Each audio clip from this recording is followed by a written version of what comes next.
Hello, good morning students. आज फिर आपके सामने वीडियो 8 लेके प्रस्तुत है।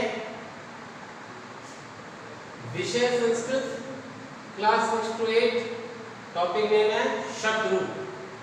देखिए बेटा, हमने V7 जो वीडियो 7 बनाया था उसमें हमने कारक के बारे में पढ़ा था और मैं ये सोचता हूँ कि आपको अच्छी प्रकार समझ में आया होगा और आपको वो याद भी हो चुका होगा। बहुत अच्छी बात है बेटा, आप नियमित पढ़ते हो, याद करते हो, अभ्यास करते हो तो आपको ज्ञान हमेशा स्थायी रहेगा और हमेशा ज्ञानी बने रहोगे। तो देखिए बेटा, आज हम वीडियो जो 8 है हमारा वो हम लेके आए शब्द रूप। टॉपिक नेम क्या हमारा? शब्द रूप। तो शब्द रूप की अब बात करते हैं तो देखो बेटा, शब्द रूप दो प्रकार के होते हैं। एक तो होता है संज्ञा शब्द रूप, एक होता है सर्वनाम शब्द रूप। संज्ञा शब्द रूप यानी संज्ञा। संज्ञा आपने हिंदी में पढ़ा होगा कि किसी भी वस्तु, स्थान, व्यक्ति, नाम, जगह, जाति, भाव आदि के नाम को ही संज्ञा कहते हैं। तो यहाँ पर क्या आता है? इसमें नाम आता है। किसी जगह का नाम हो, चाहे वो किसी व्यक्ति का नाम हो, चाहे वो किसी जाति का नाम हो, ठीक है जी, या कोई भाव हो, ये सब कुछ संज्ञा के अंतर्गत शामिल किए जाते हैं। तो हम संज्ञा शब्द रूप के अंतर्गत अधिकतर जो हमारे सिलेबस में, हमारे एग्जाम में जिनमें से क्वेश्चन आता है वो मुख्य शब्द रूप से शुरू करते हैं राम और अगला है हमारा हरि। तो सर्वप्रथम हम बात करते हैं संज्ञा शब्द रूप के अंदर पहला जो आता है वो राम शब्द रूप होता है। तो देखो बेटा, यहाँ में लिखा है राम अकारांत पुल्लिंग शब्द रूप। आप सोचते हुए कई बार कि कभी तो अकारांत लिखा आता है, कभी इकारांत लिखा आता है, कभी ऋकारांत लिखा आता है, कभी उकारांत लिखा आता है। ये कैसे बनता है? देखो बेटा, ध्यान से समझिए। यह क्या लिखा है? राम। जो भी नाम होता है उसका जो अंतिम वर्ण होता है, अंतिम जो वर्ण होता है, अंतिम वर्ण क्या है? मैं। और मैं कैसे बनता है? मैं हलंत प्लस ए बराबर मैं। तो यह स्वर क्या है बेटा? ए। तो लास्ट वाले वर्ण के अंदर जो स्वर होता है वो स्वर के नाम से ही उस शब्द का उच्चारण किया जाता है। तो यहाँ मैं के अंदर क्या मिला है? ए, इसलिए क्या बन गए? अकार। और यहाँ पर देखो हरि। हरि में कौन सी मात्रा आ रही बेटा? छोटी मात्रा, यानी इसमें छोटा ई मिला हुआ है, इसलिए क्या हो गए? इकार। समझ आ गया आपको कि जो शब्द है उसमें अंत में कौन सा स्वर मिला हुआ है, उस स्वर के नाम से ही हम उस शब्द रूप का नामकरण करते हैं कि ये कौन सा शब्द रूप है। इसके बाद हम शुरू करते हैं राम। राम जो है वो अकारांत पुल्लिंग शब्द रूप है। तो इसको पढ़ते हैं। विभक्ति लिखा है पहले एक तरफ, तो एक वचन लिखा है, द्विवचन लिखा है और बहुवचन लिखा है। तो यहाँ प्रथम विभक्ति शब्द रूप बनता है राम है, रामौ, रामः। तो राम का अर्थ होता है एक राम, रामौ का अर्थ होता है दो राम और रामः यानी अनेक, तीन या बहुत सारे राम। तो ये कर्ता कारक के अनुसार कार्य करता है। जैसे कार्य पढ़ता है V7 में, कर्ता कारक के अनुसार कार्य करता है। जब कर्ता एक होता है तो राम प्रयोग होता है, जब कर्ता दो होते तो रामौ की तरह कार्य करता है, और जब कर्ता तीन या उससे अधिक होते हैं तो बहुवचन में रामा की तरह कार्य करता है। द्वितीय बात करते हैं हम रामम, रामौ, रामान। तो वही यहाँ पर आ रहा है कि एक राम को, दो राम को और अनेक राम को। तो वो इसका चिन्ह होता है, इसलिए तृतीया जो कर्ण कारक का प्रतीक है वहां रामेण यानी कि राम से या राम के द्वारा, दो रामों के द्वारा और अनेक रामों के द्वारा। तो रामेण रामाभ्याम, उच्चारण शुरू करना है आपको। रामेण रामाभ्याम रामई। चतुर्थ व्यक्ति में है रामाय, राम के लिए, रामाभ्याम दो रामों के लिए, रामेभ्य अनेक रामों के लिए। पंचमी में रामा, राम से यानी अलग होना, रामाभ्याम दो राम से अलग होना, रामेभ्य अनेक रामों से अलग होना। षष्ठी संबंध रामस्य राम का यानी एक राम का, रामयो दो रामों का, रामाणाम अनेक रामों का। तो का कितनी शब्द का चिन्ह होता है इसलिए। सप्तमी यानी अधिकरण कारक में क्या आता है?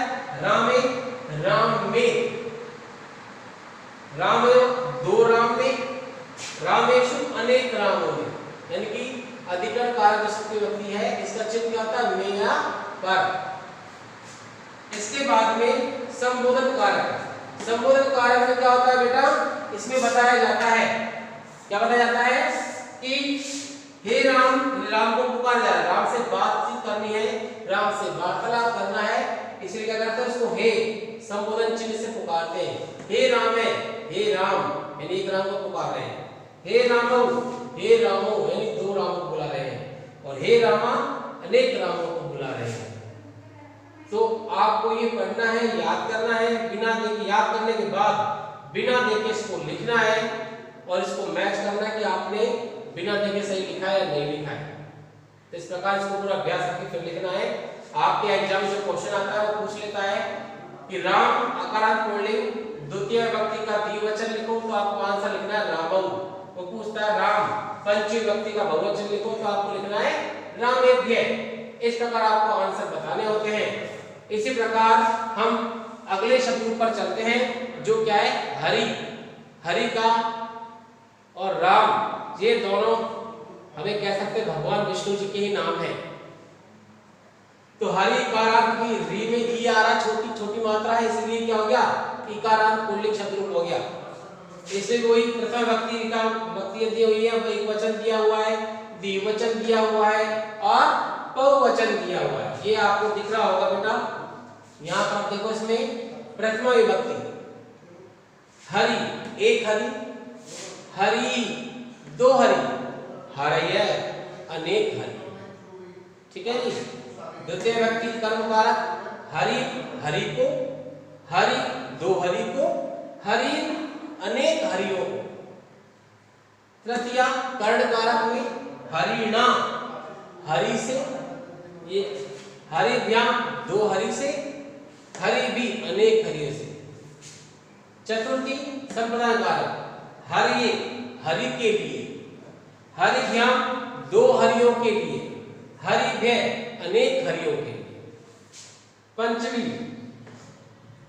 हरे, हरि से अलग होना, हरिभ्याम दो हरियों से अलग होना, हरिभ्य अनेक हरियों से अलग होना। षष्ठी संबंध कारक की बात कर रहे हैं हम। हरे हरि का, हरियो दो हरियों का, हरिनाम अनेक हरियों का। सप्तमी की बात करेंगे। हरौ हरि में, हरियो दो हरि में, हरिषु अनेक हरियों में। और अंतिम है इसका संबोधन, जो विभक्ति संबोधन है और कारक भी संबोधन है। संबोधन कारक में संबोधन विभक्ति होती है। तो हे हरि, एक हरि को पुकारा जा रहा है, हे हरि दो हरियों को पुकारा जा रहा है, हे हरिये अनेक हरियों को पुकारा जा रहा है, क्योंकि ये संबोधन कारक है। और संबोधन कारक को पता है कि बात करने के लिए हमें किसी को पुकारना या संबोधित करना बहुत जरूरी है।